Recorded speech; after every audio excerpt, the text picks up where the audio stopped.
friends, family, honored guests, please welcome the George Washington University Board of Trustees, Chair Nelson A. Carbonell Jr., President Thomas LeBlanc, members of the administration, and our very special awardees and honorees, escorted by the GW Police Department Honor Guard.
On behalf of my colleagues on stage and my colleagues throughout the university, I am delighted to welcome all of you to our annual commencement in the 197th year of the George Washington University.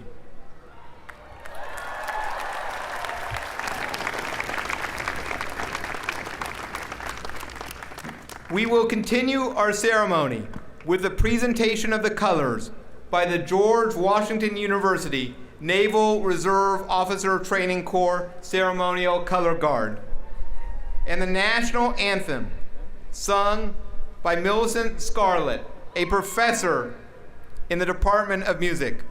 Would those who are able please stand and remove your hats?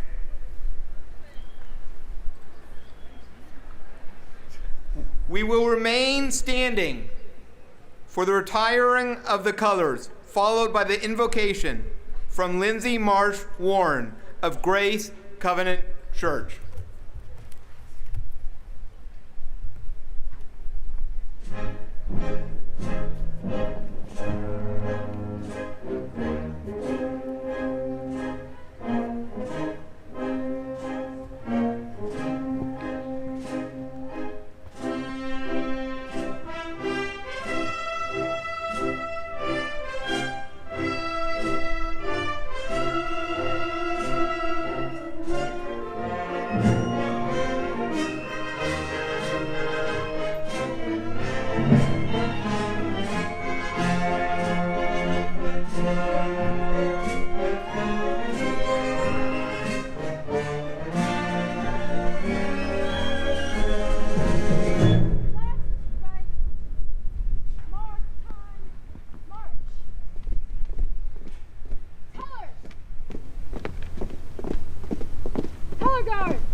Twilight's light.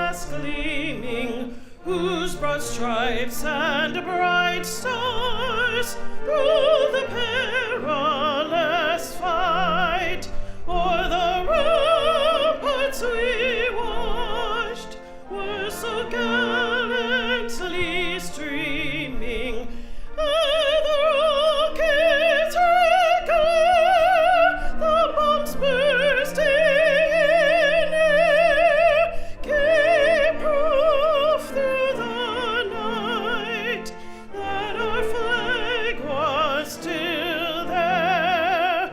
Oh, say does that star-spangled banner yet wave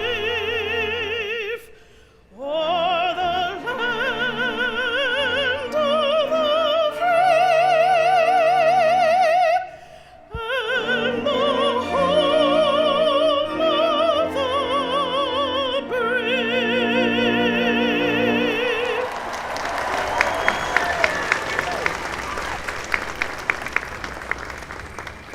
Ready, cut. One time. March. Colors. Forward. March. Left. Left. Right. Left. Left. Left. Right. Left. Left. Left. Right. Left. Left. Left. Good right. morning, GW family and friends. I'm Dr. Lindsay Marsh Warren, and I will be delivering the invocation this morning. I also am GW alum from graduating undergrad medical school, as well as doing my residency training in the Department of Anesthesiology at the George Washington Hospital. So I've been a part of the community for over 20 years, and I'm just excited to be with you all this morning. Let us pray. Heavenly Father, we honor and acknowledge you in this moment. You are so good, God, and we are so grateful for life, health, and strength, and that you've allowed us to see this day, Commencement 2018, for the George Washington University. This is truly the day that you have made. In this moment, I speak a blessing over this nation's capital, this commencement ceremony, the university, the leadership, the faculty and staff, the graduates, and all of the families and ethnicities represented. Lord, let your will be done and have your way. Lord, today we are so grateful for each graduate. Even though there are so many sitting here together, you know and see each one of them individually. There were, of course, difficult moments, but by your goodness and your amazing grace, these graduates have overcome every obstacle. Lord, we invite you into this moment. Holy Spirit, have your way in this moment as we honor and celebrate the diligence and the dedication of the class of 2018. Their labor has not been in vain, and today they cross the finish line only to embark on a new journey. Lord, I ask, bless the work of their hands, make those crooked places straight in their lives, and give them discernment to make wise decisions in the days that lay ahead. God, I ask, give each graduate and even each one of us attending, and even under the sound of my voice, the desire and the discipline to use our gifts, talents, intellect, and influence to fulfill God-ordained purpose, demonstrate love, and challenge injustice in our world. And Lord, I ask, even as we depart from this place, after degrees have been conferred and tassels have been turned, I pray that we will all remember the blessing of our educational experience at GW. For to whom much is given, much is also required. Lord, I pray these things in your precious name, the name above every name. Amen.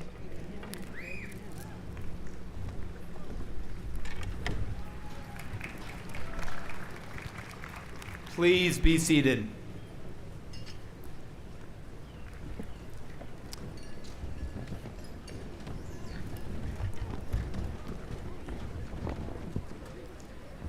Class of 2018. I am delighted to open this ceremony in this one-of-a-kind setting, the National Mall. To gather here between the Washington Monument, dedicated to our university's namesake, and the United States Capitol building is a fitting tribute to your achievement in completing your studies at the George Washington University.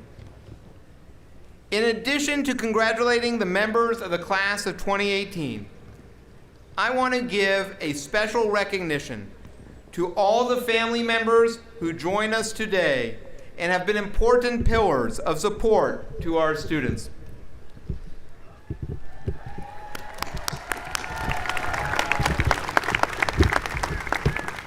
I also want to acknowledge the numerous alumni and friends whose generosity funded the scholarships that I know were critical to so many of you being able to attend.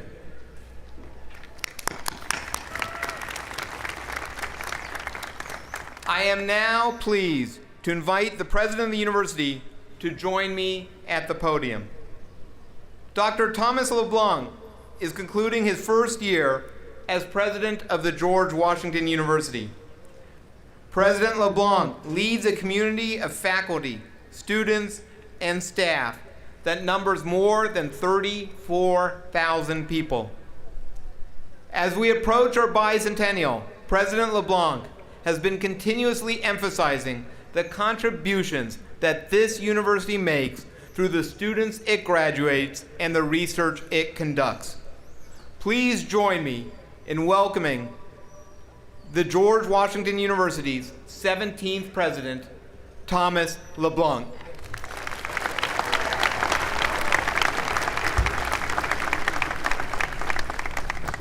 Chair Carbonell, university trustees, honorary degree recipients, university leaders, distinguished faculty, family and friends, good morning. Graduates, let me begin by congratulating you on your outstanding achievements.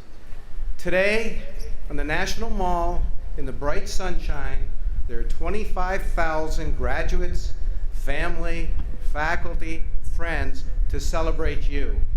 This is truly an only at GW moment. So much so that I feel compelled to take a picture.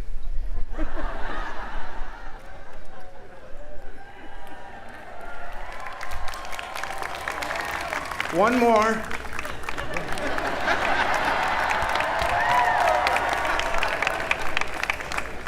If you'd like a copy, just text me.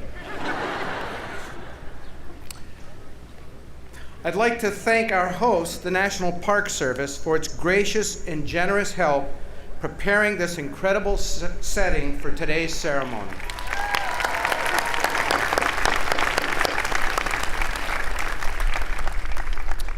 And now I'd like to continue an important commencement tradition. Will the parents, the families, and the friends of the class of 2018 please rise to accept our congratulations and our thanks.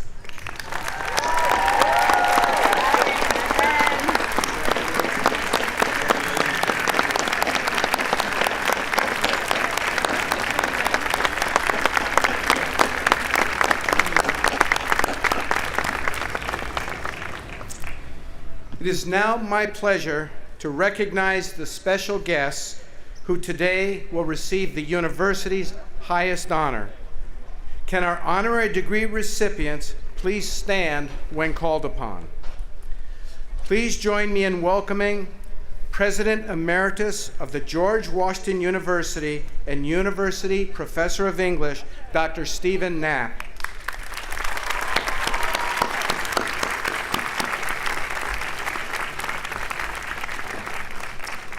Three-time Olympic medalist and George Washington University double alumna, Alana Myers-Taylor.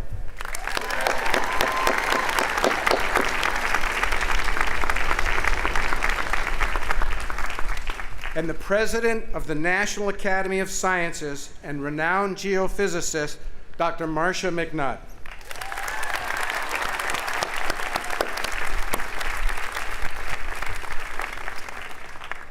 I now have the honor of introducing Nelson A. Carbonell, Jr., Chair of the university's Board of Trustees and an alumnus of this university. Mr. Carbonell.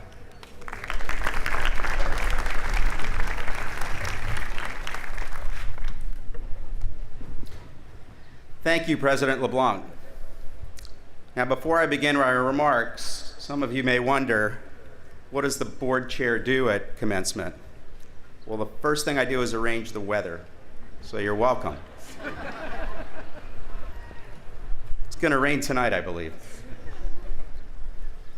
So I am honored as the chair of the Board of Trustees to join President LeBlanc and my fellow trustees, many of whom are also alumni and parents, relatives and friends of GW students, in welcoming all of you to this very significant occasion as we celebrate the class of 2018 and their many achievements and accomplishments.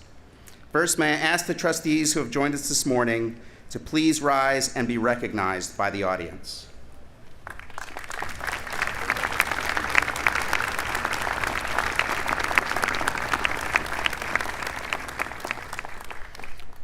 Trustees, we thank you for your leadership and service to GW. We are all grateful for your commitment. I would also like to add to the President's recognition of our distinguished guests and offer an additional welcome to our honorary degree recipients. President Emeritus Stephen Knapp, Olympian Alana Myers-Taylor, and our commencement speaker, Dr. Marcia McNutt. On behalf of the Board of Trustees, we appreciate all of you being here on this momentous occasion. It is a special homecoming for President Emeritus Knapp. Our 16th president has returned to the institution that he led for 10 years.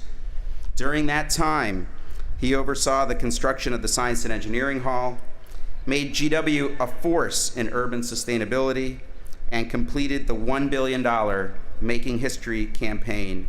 Welcome back, President Emeritus Knapp, and congratulations on your honorary degree.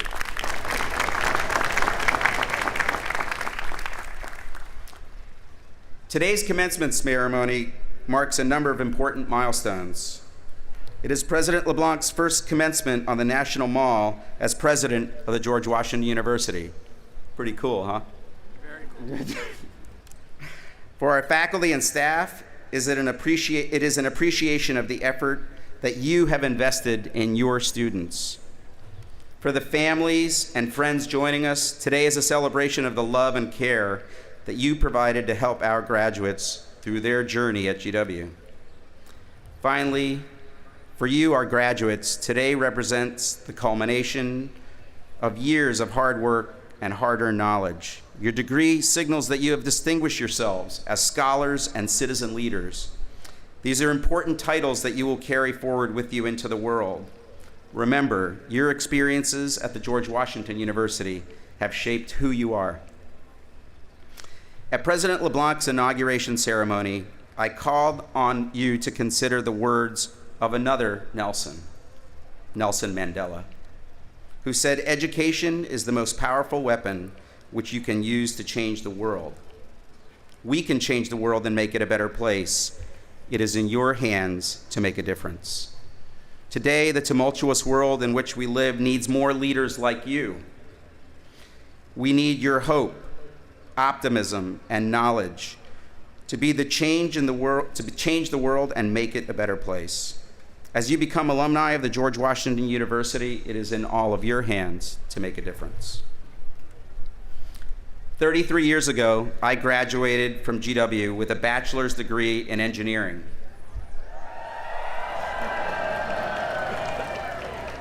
That's all you got? Okay, all right, okay, well done. From my own experience, I can tell you that the time I spent here, the education I received, and the friends I made have stayed with me and continued to enrich my life. GW prepared me well for opportunities and challenges that I faced throughout my life. I will forever be grateful and loyal to the university. Becoming an alumnus of the George Washington University remains one of my greatest honors.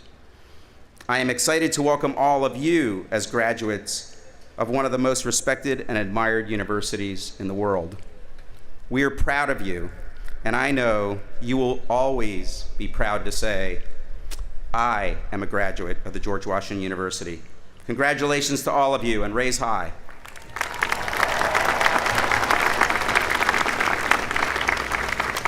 It is now my pleasure to turn the program back to Provost Maltzman.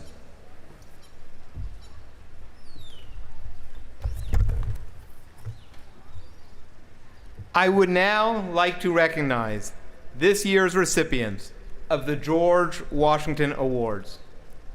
This award is conferred for extraordinary contributions to the GW community. The students, staff, and faculty who receive the GW Award have each, in their own way, shaped our university, making it the outstanding institution it is today. It gives me great pleasure to announce this year's honorees. As I call your name, please rise and remain standing. Fiola Saka is a candidate today for a Master of Professional Studies degree in Sustainable Urban Planning from the GW College of Professional Studies. She has distinguished herself as a student leader on sustainability issues, bringing awareness and education on this critical topic to the GW community. She has also promoted human rights and reconciliation in Kosovo. We thank her for her contributions.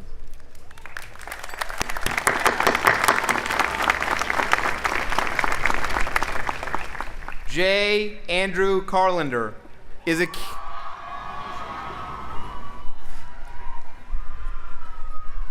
candidate for a bachelor's degree in business administration from the GW School of Business. He has taken on many leadership roles in the business school to the benefit of his peers. His work has included launching a professional conference, starting a mentorship program, and co-authoring an undergraduate oath of honor for the business school. He most recently served on the search committee for the new business school dean, and we are grateful for his efforts.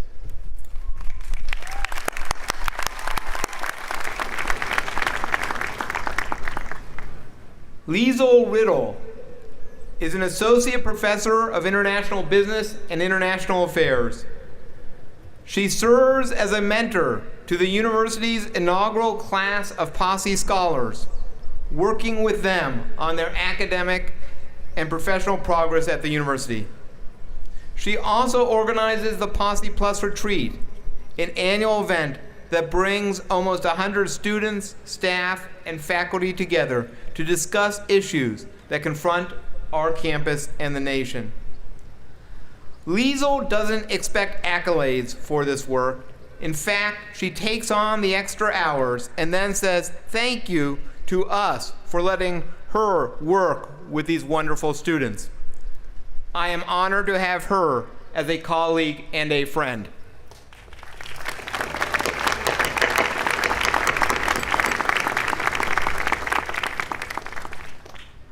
Linda Neely Brown is the Associate Director of Colonial Central at GW. Though she could not be present today, we hope she's watching online as we celebrate her work. Linda is a mentor to staff, drawing upon her encyclopedic knowledge of the university, which she has amassed over the course of 37 years of service to GW. She has also served as part of the group that brought the Yellow Ribbon program to the university. Perhaps most importantly, she always serves students and families of the GW community with deep care and empathy. Thank you, Linda.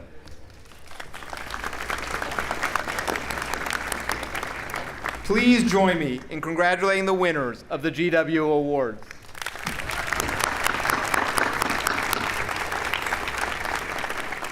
And thank you for your service to this university.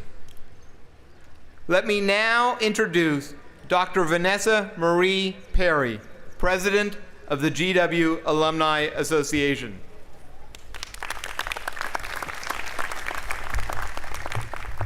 Good morning, class of 2018.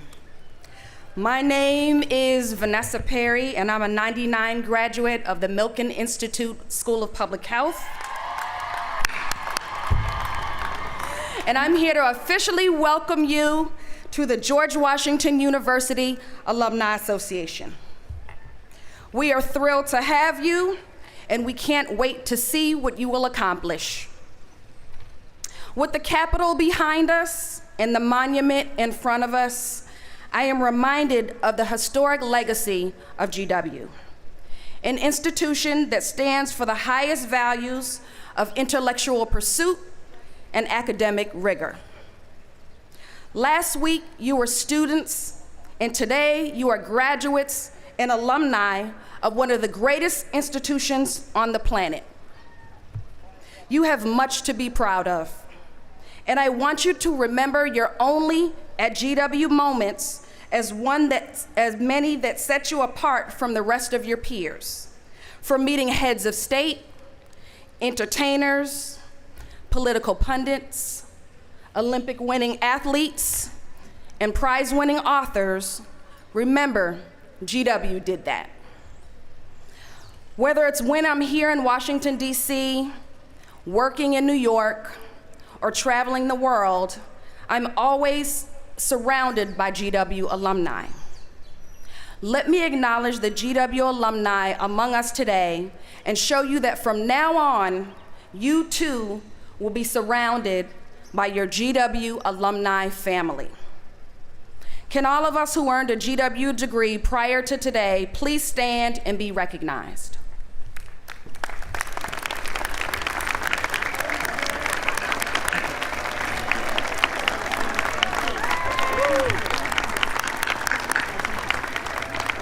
I'd like to also acknowledge our alumni emeriti, those who graduated from GW 50 or more years ago, seated in the front. And gold caps and gowns, please join me in giving them a round of applause.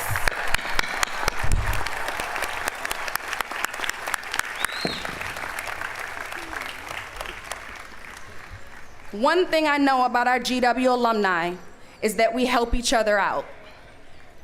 GW grads support each other in career, in friendship, and in other ways, big and small.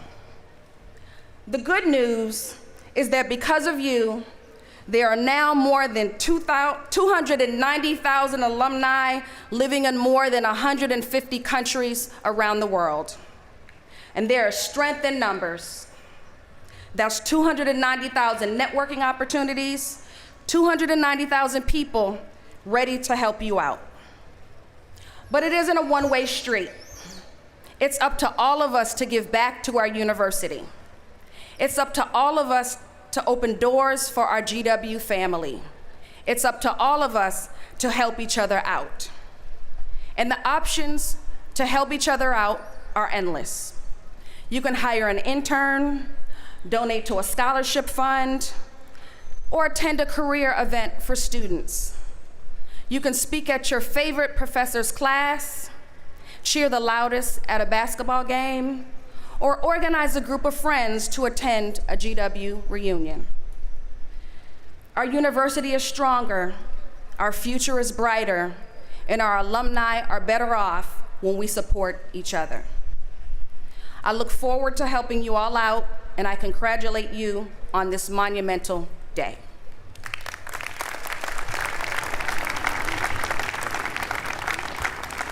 It is now my pleasure to introduce your student commencement speaker, Minu Matthews.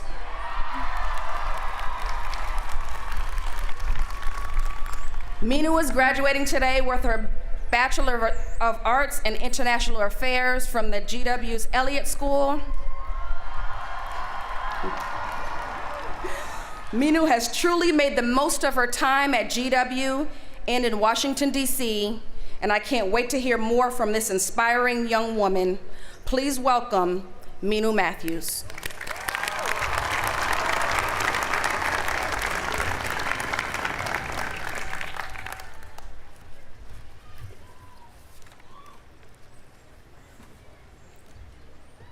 Good morning. President LeBlanc, members of the Board of Trustees, faculty, parents, and fellow students, thank you for having me here today. As I stand here and look out onto the National Mall, I can't help but think of my first time here. At 10 years old, on a family trip to DC, I stared wide-eyed through the fence onto the White House lawn and announced very loudly to my parents a phrase that I'm sure many in the audience have already heard. Mom and Dad, I want to be President of the United States.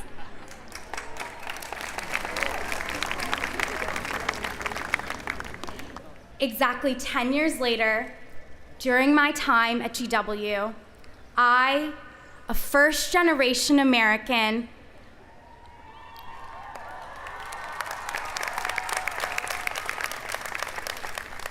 a woman of color, and now an intern in the Obama White House, walked my parents through that very same fence and watched as my family walked through the West Wing for the first time. In that moment, I remember thinking of how far I had come and how life had truly come full circle. Just a few years ago, I was staring out onto the same lawn that I was now standing on. My parents, like so many others before them, had given up everything to come to this country from India with dreams of a better future for their children. That day, I was reminded how powerful their American dream that they paved for me and my baby sister really is.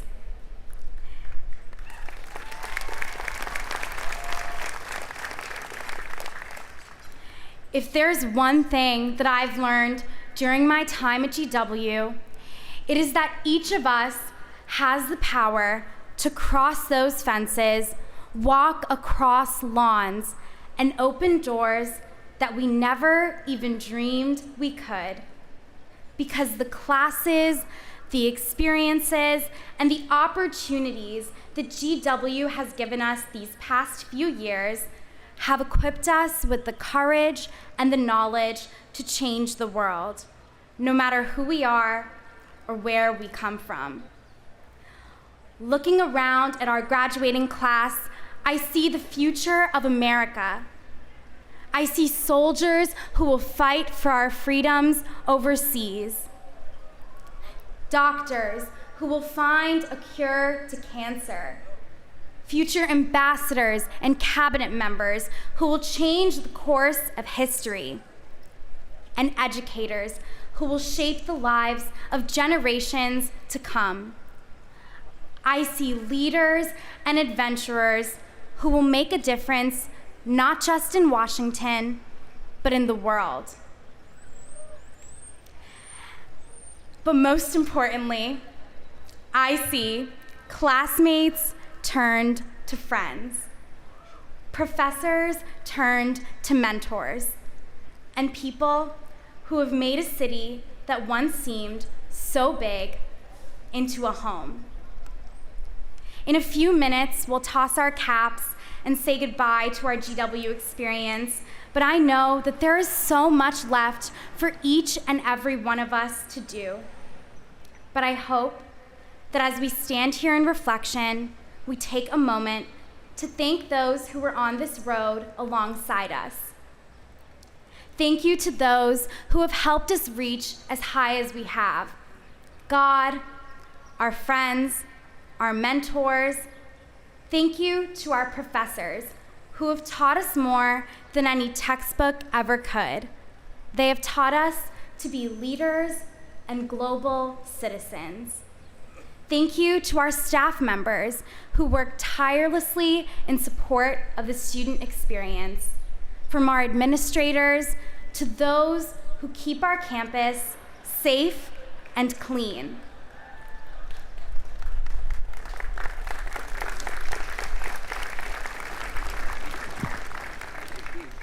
And of course, most importantly, thank you to our families. You have been there every step of this journey, and for that reason, this accomplishment is as much yours as it is ours. Thank you, because each of you, like my own family, would give up anything for this dream. And to us, to the class of 2018, we did it.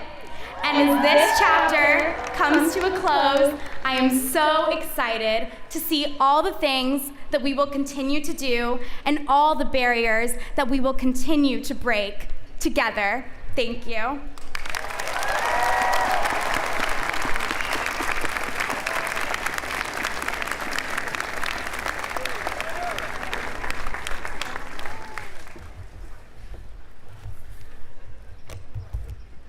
Thank you very much, Minu. Your journey inspires all of us. President LeBlanc will now confer the honorary degrees.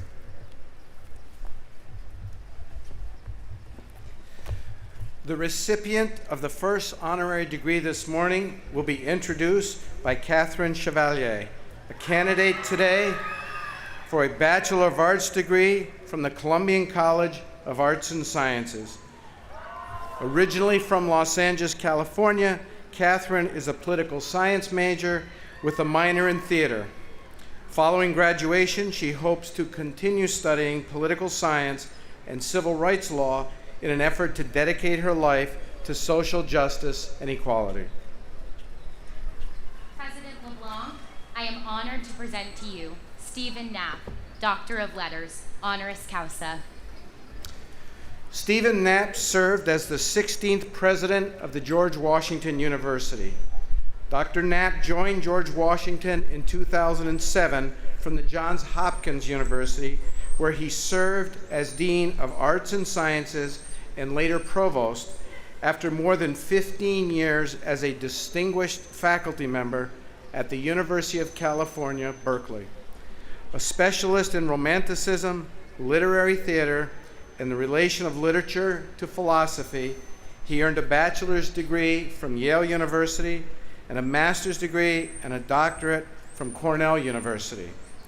In 10 years of leadership at GW, Dr. Knapp spearheaded the university's growth as a world-class research institution, including overseeing the planning for Science and Engineering Hall and fostering interdisciplinary initiatives that have the potential to revolutionize our understanding of disease and treatment. Dr. Knapp championed public and community service, launching Freshman Day of Service, now a hallmark of the undergraduate student experience. He led the university to meet a challenge from then First Lady Michelle Obama to increase service hours and established a dedicated center for civic engagement and public service.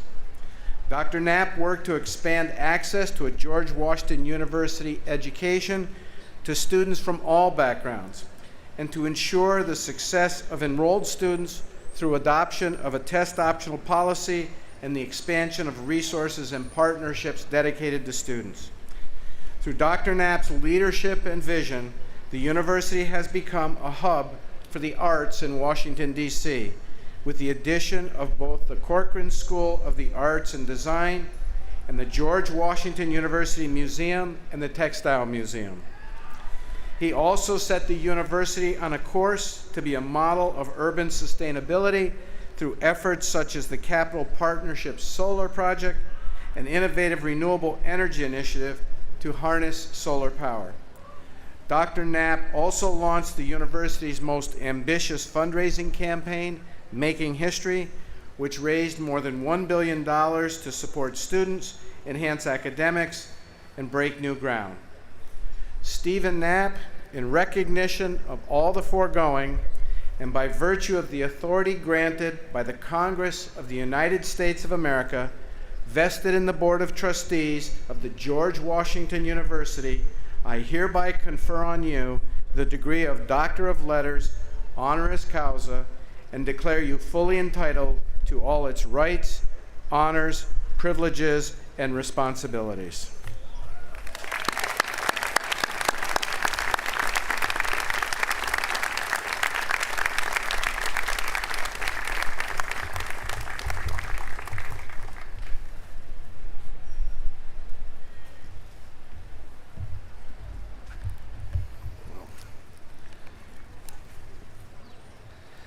Thanks very much, Kat. Chair Carbonell, President LeBlanc, Provost Maltzman, distinguished colleagues, friends and family members, class of 2018. I'm deeply grateful to the faculty and the Board of Trustees for this very special honor. This is the 11th time I've been on stage for a GW commencement, but the very first time I've been on the receiving rather than the giving end of the ceremony. I have to say it's a very humbling experience. When I traveled over the course of a decade across the country and around the world, meeting alumni, parents, and friends of the university, the question I was asked more often than any other was, what had most surprised and impressed me about GW? Was it the location? Well, really, what institution in the world can beat this as a location for its commencement? Was it the front row seat in the theater of history that we, more than any other American university, could offer our students?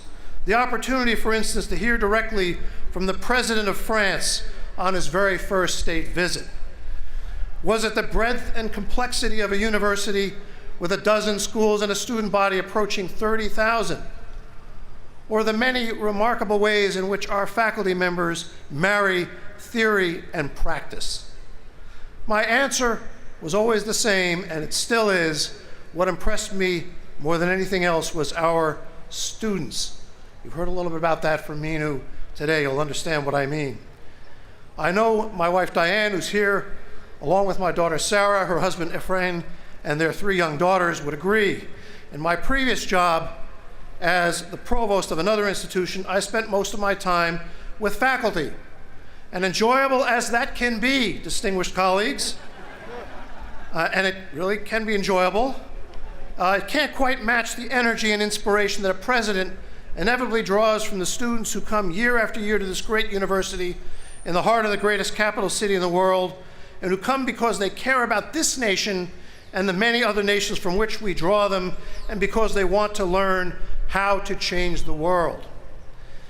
Just last week, I had an opportunity to meet 4 students, all women as it happens, who had just finished or were just beginning projects applying what they learned in the classroom to solving real-world problems and making a difference in the lives of others. One was a junior who had developed a program for addressing food waste in Washington schools and using that opportunity to expose public school students to the deep connections between social, environmental, and food justice. Another, who graduates today with a master's in public health, had just returned from India, where she worked in a program to persuade young boys to support the education of their sisters and their female cousins. A third is studying the resiliency of international students in the Alexandria schools right across the Potomac River, students who face the challenge of learning English and making their way in a new culture.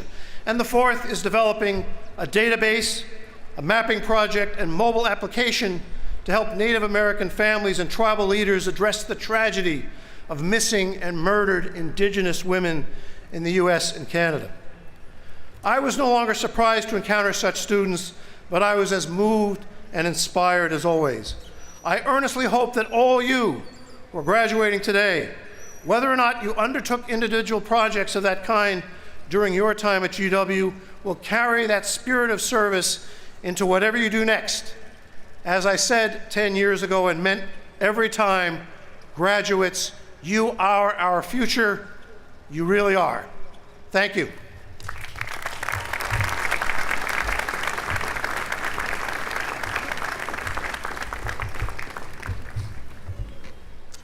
Our second honorary degree recipient will be introduced by Lauren Bell. Lauren is a candidate today for her Bachelor of Arts degree from the Columbian College of Arts and Sciences. She is a double major, studying psychology and organizational sciences. She has been a leader on our campus community, involving herself in roles dedicated to service and mentorship. And she says that to her parents' delight, she graduates having accepted a full-time job as a digital strategist beginning in June.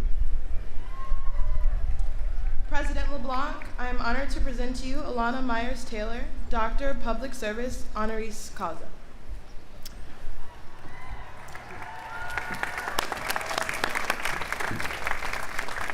A native of Georgia, Alana Myers-Taylor grew up a talented athlete, the daughter of one of the greatest running backs in U.S. Naval Academy history.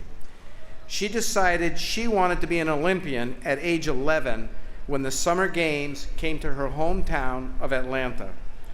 In 2003, Ms. Myers-Taylor arrived at the George Washington University as an undergraduate student and the university's first softball recruit.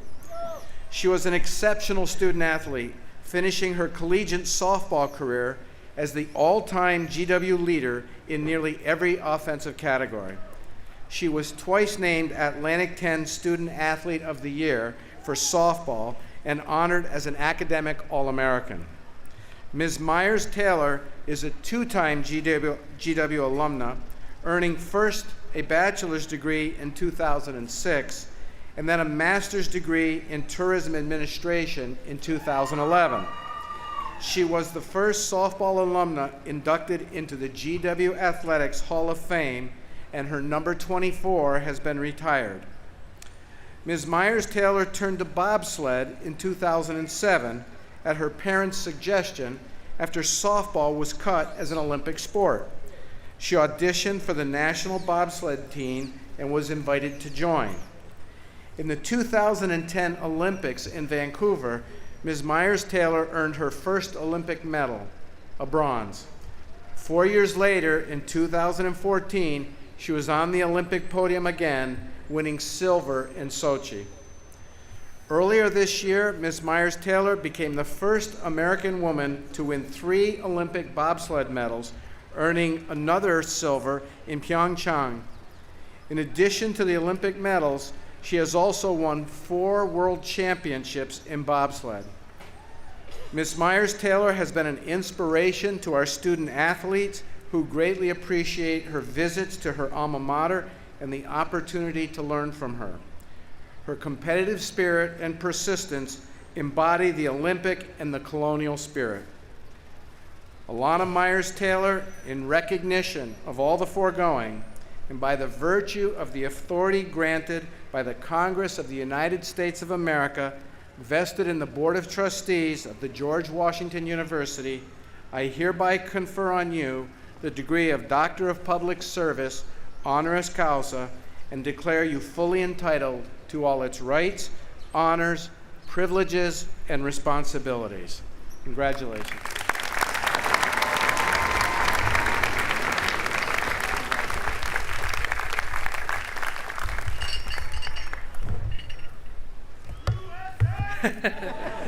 I love it. What a gorgeous day, everyone. Couldn't ask for better weather. Well, it's an absolute honor to be here. Thank you, everyone. I never would have thought I would be standing in front of all of you. So, students, look to your left, look to your right, and you never know who will be in my shoes next. Hopefully all of you. Might make for a long ceremony, though. I can honestly say I never thought I'd be up here, but it's a huge honor to be here. Graduating from the School of Public Health and the School of Business, it's an honor to share this day with you all. I don't have a lot of time up here today, but I wanted to share a quick story with you. And unfortunately, or fortunately, as you'll find out, it's about a very bad day. In July of 2004, I had the opportunity of a lifetime. It was the combination of the MCATs, the SATs, the ACTs, and maybe even the bar exam all rolled in one for the Olympics. I had the opportunity to try out for the U.S. Olympic softball team. The tryout was held in Oregon, so I drove up to Oregon with my father to prepare for the tryout. As nervous as I was, I knew this was going to be my shot. I was trying out for the 2008 Olympic team, and this was the last time softball would be offered in the Olympics. So I knew this was my opportunity. I had dreamed of being in the Olympics my entire life, so I wanted to take full advantage of it. But I was nervous, and as nervous as I was, I went into that tryout and tried to give it all I had. Moments before the tryout, my father looked at me, and he said, "I know you're nervous, but you're a better athlete than I ever was. You can do this. Just believe in yourself and go out there and play well with others." Unfortunately, as good as his advice was, I did not play well with others. Ball after ball passed my bat. Ball after ball, I swung and missed. I struck out time after time again. And as devastated as I was, I thought my Olympic dreams were over. I walked away from that tryout with tears in my eyes. I thought my Olympic dreams had ended. As I sat in the car that evening, tears streaming down my face, myself sobbing uncontrollably, I thought it was over. And my father looked at me and said, "Everything happens for a reason. You don't know why this is happening right now, but it has happened for a reason, and you'll come out of this. You'll bounce back even stronger." So as devastated as I was, I had a choice to make. What would I do with this devastation? Oddly enough, it was my mother who came up with the next brilliant idea. My mother was sitting down one day and watching television. And on the television, she saw a young woman competing in the sport of bobsled. She looked at the TV and said, "Yeah, this is something my baby could do." And she put that idea in my head that my Olympic dream was not over. And it wasn't. So on her advice, I Googled bobsled, thank goodness for Google, and found the coach's email address and quickly sent him a response. And a few short days after that, I was headed to Lake Placid to New York, where I would find that my Olympic dream wasn't over. And with a lot of hard work, determination, and yes, some bad days, I was able to live the dream of a lifetime. Now, I don't have time to share all the details, but I got very good at pushing heavy things very fast and running on ice. I've since then gone around the world and lived my dreams. I've met some amazing people, including my husband, who sits in the front row. And I've been blessed to wear the Team USA uniform proudly on my back and win a couple Olympic medals.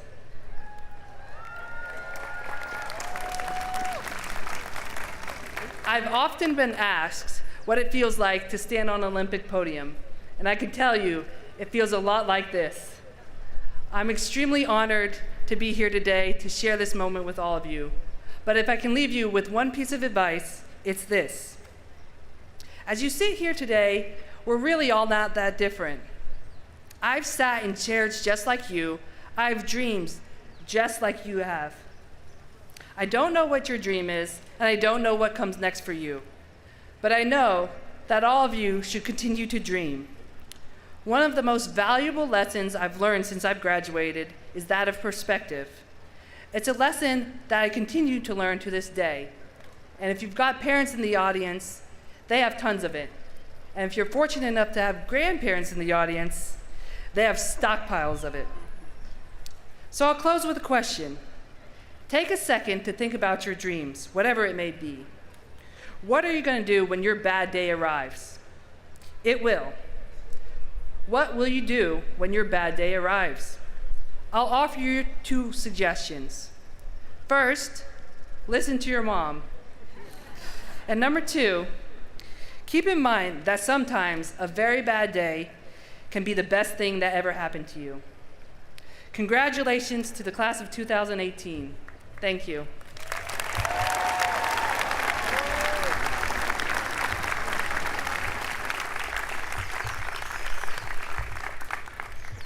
Our final honorary degree recipient will be introduced by Michael Ramirez. Michael is originally from Crofton, Maryland. He is a candidate today for a Bachelor of Accountancy degree with a minor in Applied Ethics from the GW School of Business. After interning at the Department of Homeland Security, Michael will be going to work there full-time and plans to also attend GW for graduate school in the fall. President LeBlanc, I'm honored to present to you Marcia McNutt, Doctor of Public Service, honoris causa. Marcia McNutt grew up in Minnesota in a family that valued education for girls and women. Encouraged by her parents, she excelled academically and graduated as valedictorian of her high school class. Dr. McNutt studied physics at Colorado College and then earned a doctorate in earth sciences and geophysics from the Scripps Institution of Oceanography, where she pursued her interest in plate tectonics and how the Earth behaves under stress. She began her academic career with a professorship at the Massachusetts Institute for Technology. During her 15-year tenure at MIT, she held the position of the E.A. Griswold Professor of Geophysics and directed the Joint Program in Oceanography, Applied Ocean Sciences and Engineering, a partnership between the university and Woods Hole Oceanographic Institution. Dr. McNutt left MIT in 2000 to lead the Monterey Bay Aquarium Institute. Under her direction, the Institute became a leader in developing biological and chemical sensors for remote ocean deployment, installed the first deep-sea cable observatory in U.S. waters, and advanced the integration of artificial intelligence into autonomous underwater vehicles. In 2005, in recognition of her scholarship, she was elected to the National Academy of Sciences. In 2009, then President Obama appointed Dr. McNutt to head the U.S. Geological Survey. In 4 years as director, she oversaw the agency's responses to major disasters, including devastating earthquakes in Haiti and Japan, and the Deepwater Horizon oil spill in the Gulf of Mexico. Dr. McNutt was awarded the U.S. Coast Guard's Meritorious Service Medal for her efforts. After 3 years as editor-in-chief of the prestigious Science family of journals, she was elected the president of the National Academy of Sciences. She became the first woman to head one of the national academies.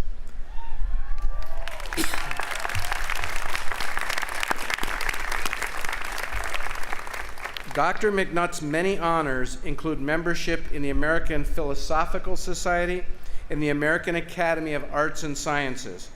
She also served as president of the American Geophysical Union and is a fellow of the American Geophysical Union, the Geological Society of America, the American Association for the Advancement of Science, and the International Association of Geodesy.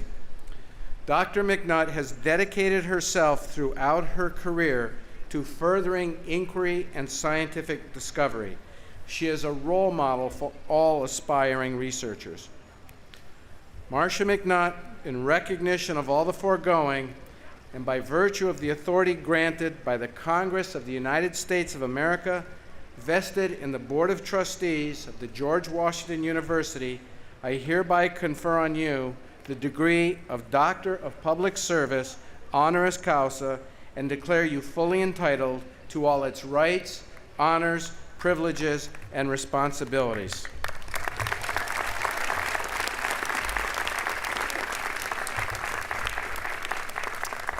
Please join me in giving a warm GW welcome to our commencement speaker, Dr. Marcia McNutt.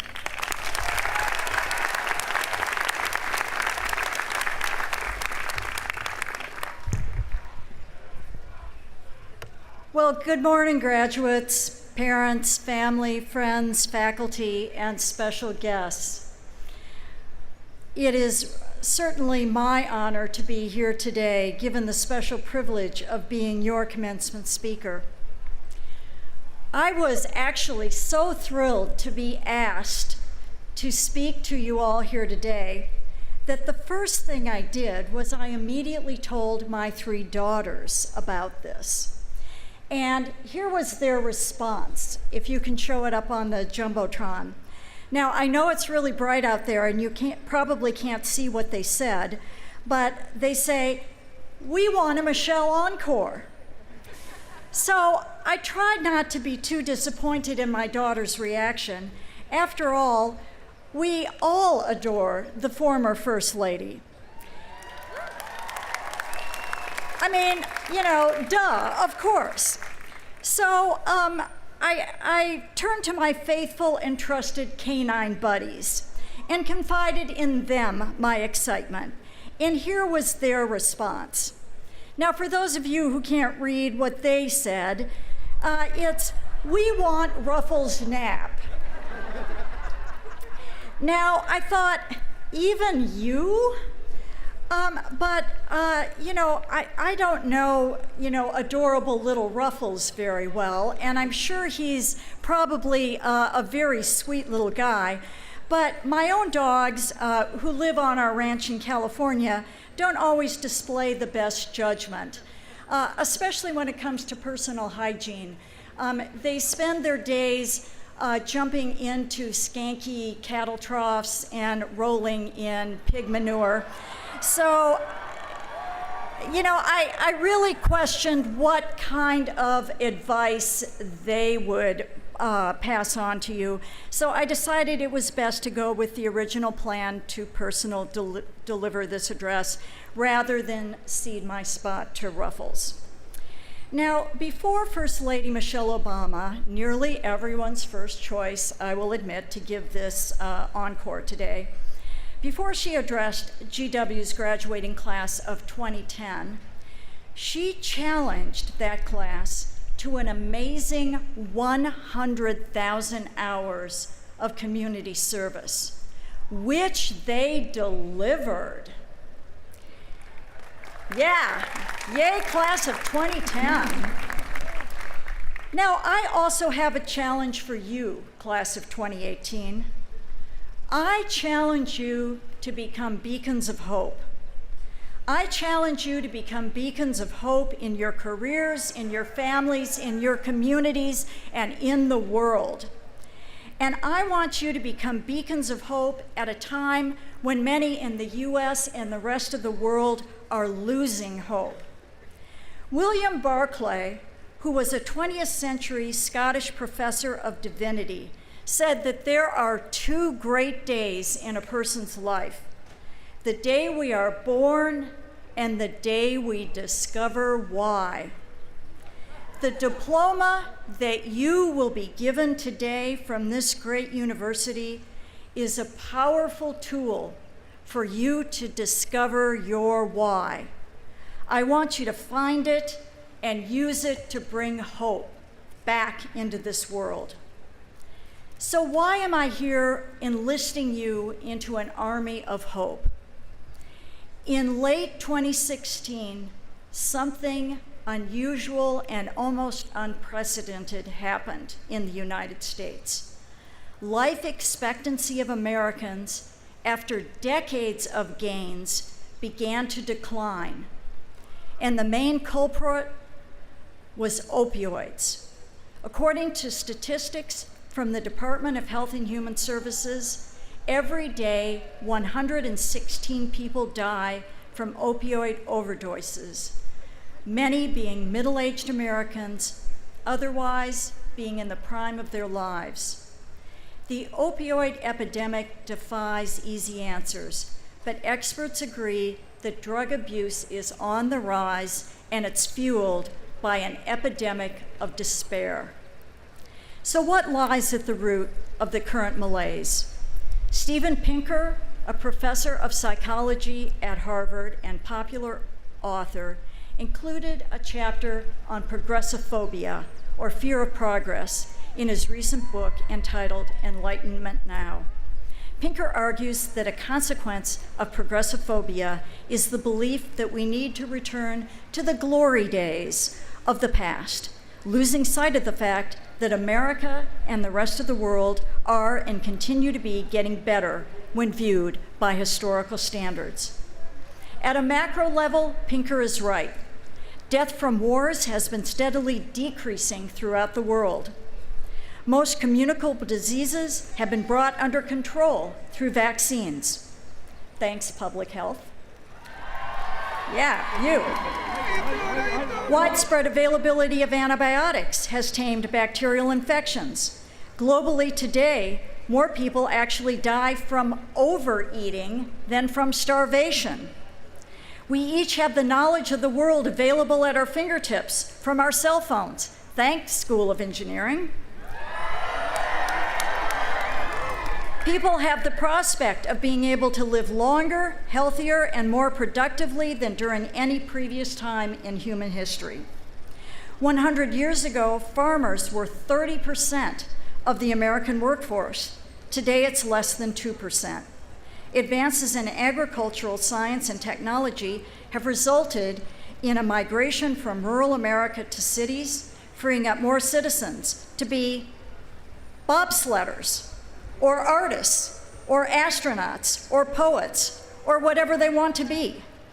But how do we inspire young people to see those doors that are opening ahead rather than the doors that are closing behind, especially if they are embedded in a community that is suffering from an epidemic of despair? So I'm arguing today that hope is the best antidote to that epidemic of despair. But in order to give hope, we first have to acknowledge that the concerns about progress and those being left behind are real. Data show that inequality in America has been growing steadily for the last 35 years. Far too many individuals believe that the American dream is dying, and that they see that hard work and perseverance is not enough to rise up from disadvantaged beginnings. So how do we counteract the bias of birth?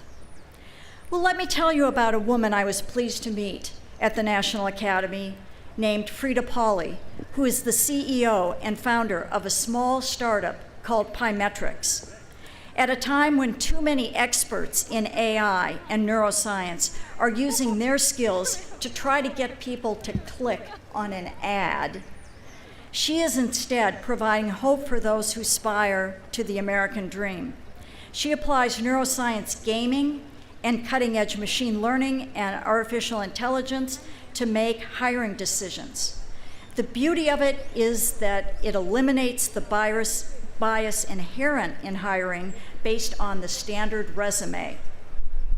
And the result is that her clients find that her approach leads to a high-performing workforce, and most important, a workforce that naturally mirrors the diversity of America.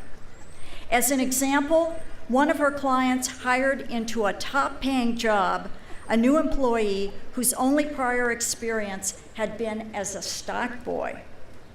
And yet that stock boy performed as well or better on the neuroscience gaming as the company's top performers. The firm needed to actually alter their reimbursement policy to compensate that new hire up front for moving expenses, because on a stock boy's salary, he couldn't afford the airfare to take the job. So this is hope for anyone when all they're asking for is an even break. But it's not just here in the US that we need to provide an antidote to despair. Enterprising people are finding ways to bring hope directly to those struggling abroad in their home nations. The success of Kiva.org, a pioneer in micro-lending, is now the stuff of legend. Founded by Jessica Jackley and Matt Flannery, who heard a business school lecture on microfinance and knew right away it was the answer to improving the lives of many hardworking entrepreneurs they had met while traveling in Africa and India. These people didn't need donations, they needed loans, very small loans, just tens of dollars to grow their businesses. Jessica and Matt answered the call to action and now have provided hope in the form of more than $1 billion to nearly 3 million borrowers in 85 countries around the globe, all financed through crowdsourcing with no interest. The repayment rate for these loans is an astounding 97%. This is hope, not a handout. It gives people the strength to lift themselves up, knowing that tomorrow will be a better day. As another example, I remember many years ago standing on a deck near my home in California, looking over the pastoral Carmel Valley, there to support some wildlife veterinarians who were part of a Hail Mary to rescue African animals and sequester them away on private ranches where they would be safe from civil war and poaching. The pact with the landowners and their children and their grandchildren was then it was finally safe to move the animals back to their homes. The descendants of those original refugees would be reintroduced to their former range. I wondered at the time if I would ever live to see their plan fulfilled. I learned last week that in celebration of 8 years of peace, the black rhino now roams the national parks in Chad for the first time in nearly 50 years. This animal is hope for reinvigorating tourism, conservation, and prosperity following decades of civil war and strife. Even more amazing is the kind of hope that is realized from collective action when citizens feel empowered to change the course of their lives. It is the empowerment from collective action that keeps democracy strong. We've seen so many examples of collective action in the last year. The Me Too movement brought sexual harassment out of the shadows and into the daylight. First in the entertainment industry, then in the halls of Congress. It's even spread to academia. As the famed cultural anthropologist Margaret Mead said, never doubt that a small group of thoughtful, committed citizens can change the world. Indeed, it is the only thing that ever has. As I see the Me Too movement sweeping in a change in cultural norms where legal recourse had repeatedly failed, I like to think that Margaret Mead is looking down and smiling. The reason I became a scientist is because of the hope it brings for a better tomorrow. I view that science, technology, and innovation can provide solutions to the zero-sum game. In other words, one person getting ahead doesn't come at the expense of someone else losing ground when science is applied with appropriate care and forethought. For example, we can have healthier oceans, more fish in the sea, and more abundant catches for fishermen with less effort, the so-called triple bottom line. If we use science to manage the oceans as a precious, sustainable resource rather than as a one-time race to grab that last fish in the sea. A few decades ago, I met biologist Robert Tejan when we were asked to be co-organizers of a meeting of early career researchers. Tej told me about his work with stem cells, a biological cell that is not yet specialized to become a muscle cell, a skin cell, a liver cell, or whatever. At that point, he was in an early phase of programming these cells, most often harvested from umbilical cords, to turn them into whatever kind of cell he wanted them to be. To me, it sounded like magic. Well, what was magic then has now progressed to clinical application, the most common being stem cell therapy for bone marrow transplant. But many other applications are now on the horizon to cure neurodegenerative diseases, diabetes, and heart disease. For people with debilitating and chronic conditions, research like this is a profound source of hope, and I still think magic. Hope can come in the form of just throwing someone a lifeline. I know for a fact I would not be standing before you today had it not been for the hope that a professor handed me many years ago. As the only woman among the first-year graduate students in geophysics, he knew the deck was stacked against me. Far too many women before me had failed, because of the male culture that was not welcoming. So he sent me to Navy SEAL Team School, my first summer, to learn explosives training. After I graduated first in the class, upon returning to geophysics, I had no problem with the male culture, and no one messed with me.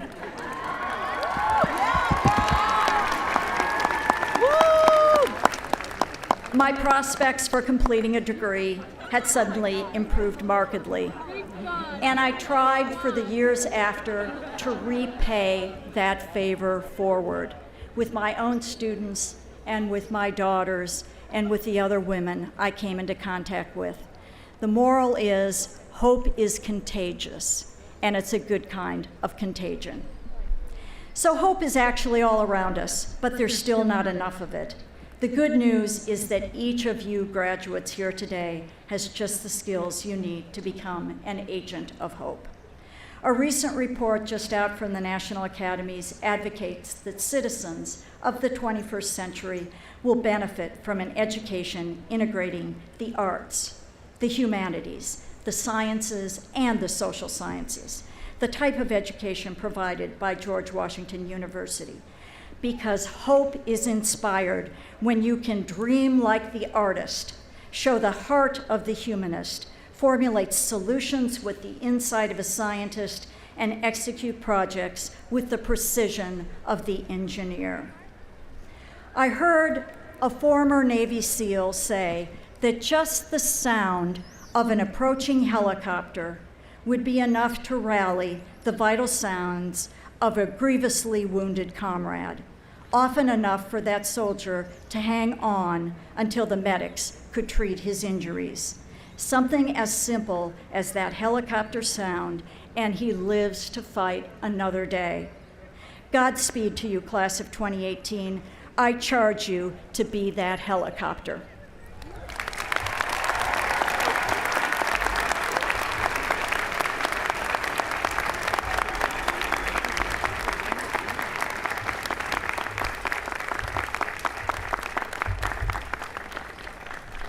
Thank you, Dr. McNutt. Your words give us hope. Graduates, commencement is a time to celebrate your accomplishments. It is my hope that this is just one stage in your educational journey as you live a life of inquiry, discovery, and service.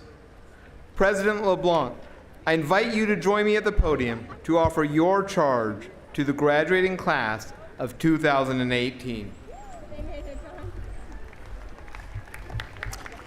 I now have the honor of welcoming our new graduates to the lifelong and worldwide community of George Washington University alumni, now numbering more than 290,000. Class of 2018, you are an exceptional group of motivated, hardworking individuals. During your time at GW, you pursued scholarship with focus, learned with wonder, and debated with respect. You collaborated with one another and with your faculty and staff mentors. You created knowledge and you used it to build bridges and cross borders. You sought excellence, you took risks, you chose to lead. Today, I charge you to keep alive that commitment to leadership as you pursue whatever it is that makes you happy. As the leaders of your generation, remember, as President Macron told you last month, at the end of the day, you will be the one to decide. I charge you to always keep learning with open eyes, mind, and heart. Read, study, and listen first, then question and debate. Accept others' differences and show them your respect. Offer them your empathy. I think you'll find that during a lifelong journey of learning, what you discover will change you. I charge you to embrace that change in opinion or in your life's path while never forgetting where you came from, how you got here, and those who supported you along the way. Class of 2018, I know that through your many and varied contributions to society and in service to others, you will continue to bring distinction not only to yourselves, but also to your families, to your communities around the world, and beginning now, to your alma mater. Congratulations.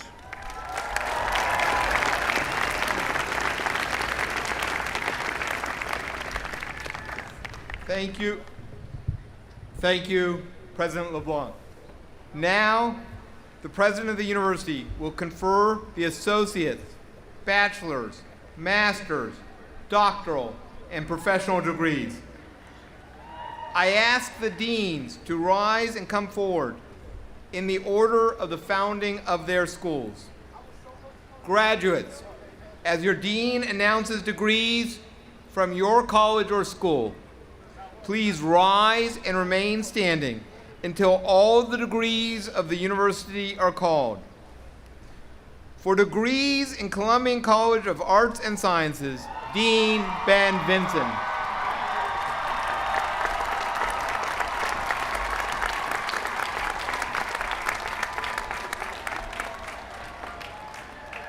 President LeBlanc, Dean Vinson. it is with great pride that I present to you today the exceptional, brilliant, socially conscious, engaged, and incredibly prepared candidates for the degrees. Would the candidates please rise? Associate in Arts, Associate in Fine Arts, Bachelor of Arts, Bachelor of Fine Arts, Bachelor of Science, Master of Arts,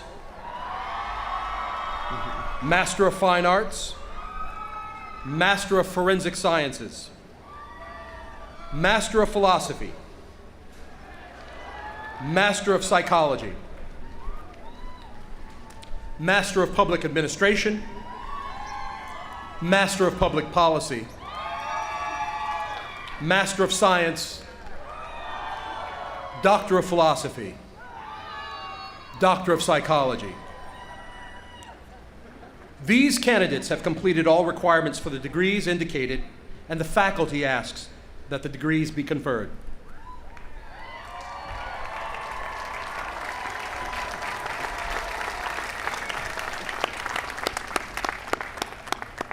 For degrees in the School of Medicine and Health Sciences, Dean Jeffrey Ackman.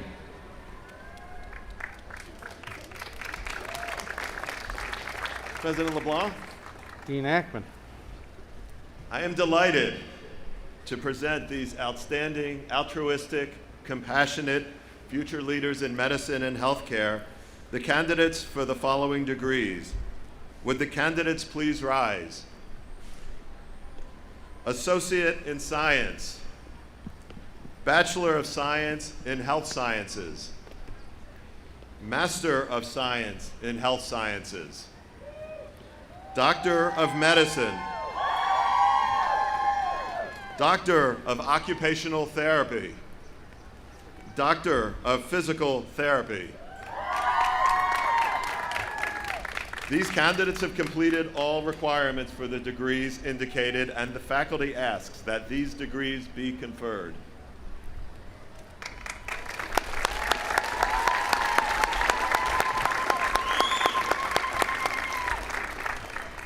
For the degrees in the law school, Dean Blake Morant.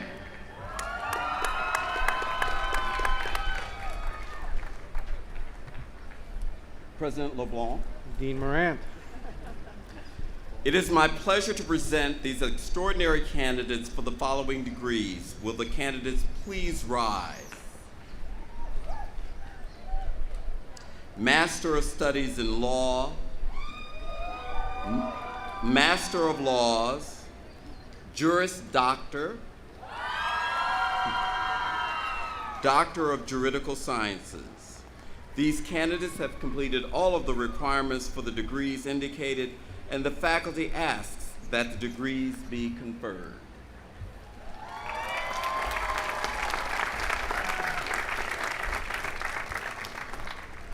For degrees in the School of Engineering and Applied Science,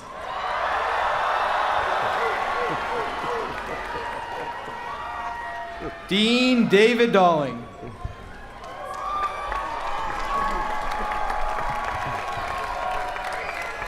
President LeBlanc. Dean Dalling. I'm delighted to present to you the candidates for the following degrees. Would the candidates please rise? Bachelor of Arts, Bachelor of Science, Master of Science, Engineer, Applied Scientist, Doctor of Engineering and Engineering Management, Doctor of Philosophy, and Doctor of Science. These candidates have completed all the requirements for the degrees indicated, and the faculty asks that the degrees be conferred. Thank you.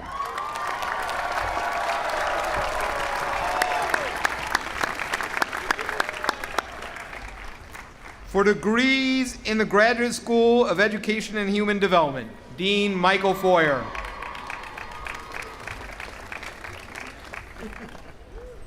President LeBlanc. Dean Foyer. It is a distinct honor to present to you the candidates for degrees with the following titles. Would the candidates from the Graduate School of Education and Human Development please rise? Master of Arts in Education and Human Development, Master of Arts in Teaching, Master of Education, Education Specialist, Doctor of Education, and Doctor of Philosophy. These superb candidates have completed the requirements for their degrees, and our world-class faculty asks that the degrees be conferred.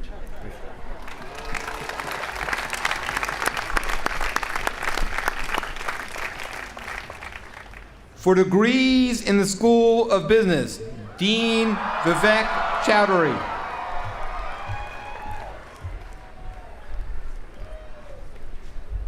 President LeBlanc. Dean Chowdhury.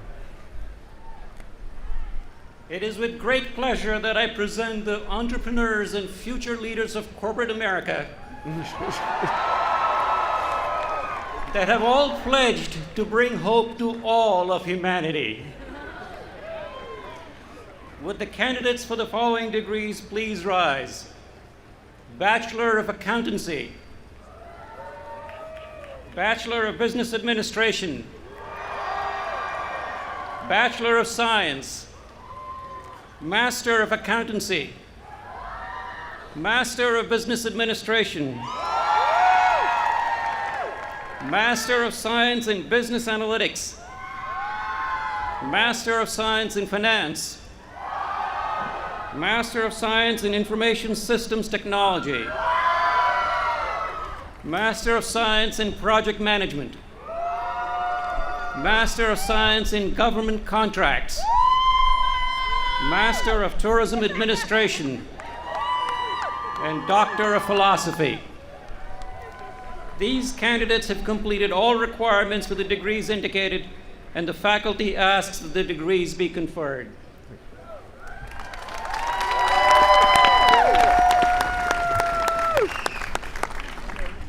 For degrees in the Elliott School of International Affairs, Dean Reuben E. Brigady.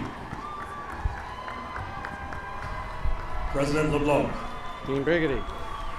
Recalling the spirit of one of our founding fathers, Alexander Hamilton, I am honored to present these candidates who, just like their country, are young, scrappy, and hungry, and ready to take their shot in changing the world. Would the candidates for the following degrees please rise? Bachelor of Arts, Master of Arts, Master of International Policy and Practice, Master of International Studies. These candidates have completed all requirements for the degrees indicated, and the faculty of the best international affairs schools of the planet ask that these degrees be conferred.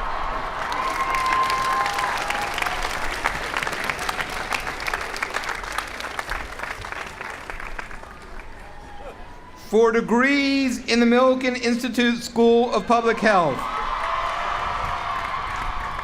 the Michael and Lori Milligan, Dean of Public Health, Lynn Goldman. President LeBlanc, Dean Goldman. I am delighted to present our future public health leaders who will make the District of Columbia, the nation, and the world a healthier place for us all, and our candidates for the following degrees. Please rise. Bachelor of Science, Master of Science, Master of Health Administration, Master of Public Health, Doctor of Philosophy, and Doctor of Public Health. These candidates have completed all requirements for the degrees indicated, and the faculty asks that the degrees be conferred.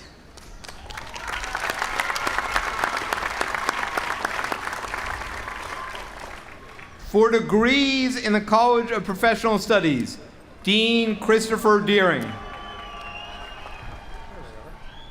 President LeBlanc. Dean Deering. I am pleased to present the doubly hardworking and highly professional candidates for degrees from the College of Professional Studies.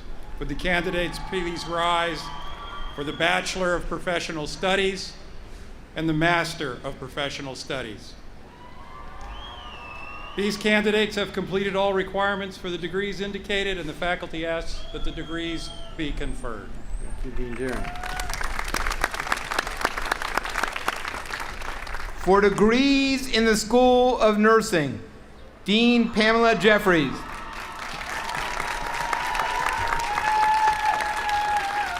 President LeBlanc, Dean Jeffries.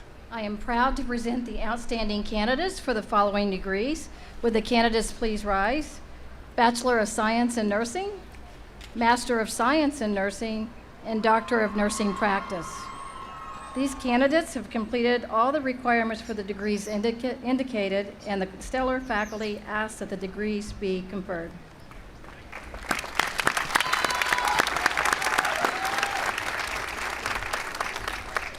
President LeBlanc, before you stand the candidates for associates, bachelors, masters, doctoral, and professional degrees of the George Washington University. By virtue of the authority granted by the Congress of the United States of America, vested in the Board of Trustees of the George Washington University, I hereby confer your degrees and declare you fully entitled to all their rights, honors, privileges, and responsibilities.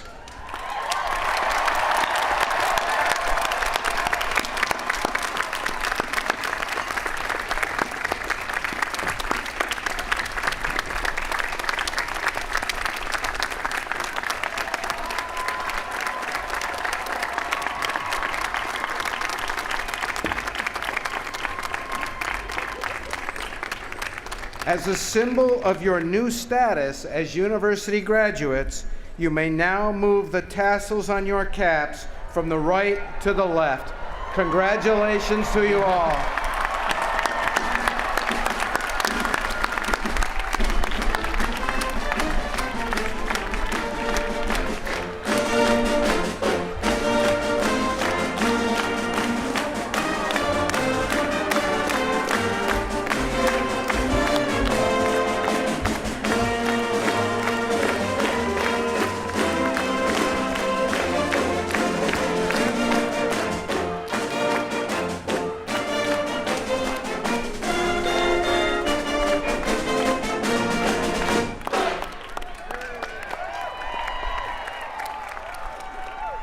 Congratulations, graduates.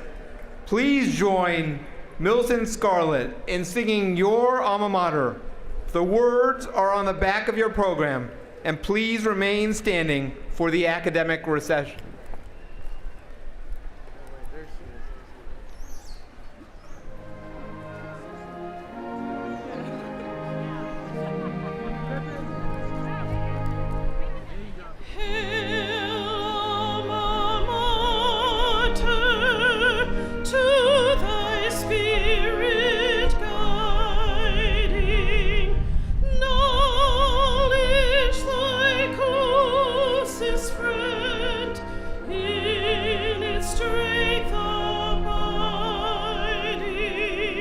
Pledge we fidelity.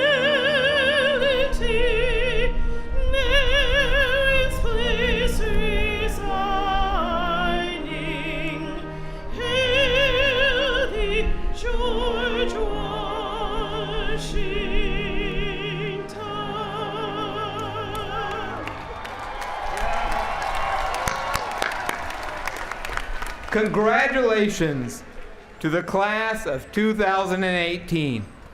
Family and friends, this concludes our ceremony. Thank you for joining us today, and please travel safely.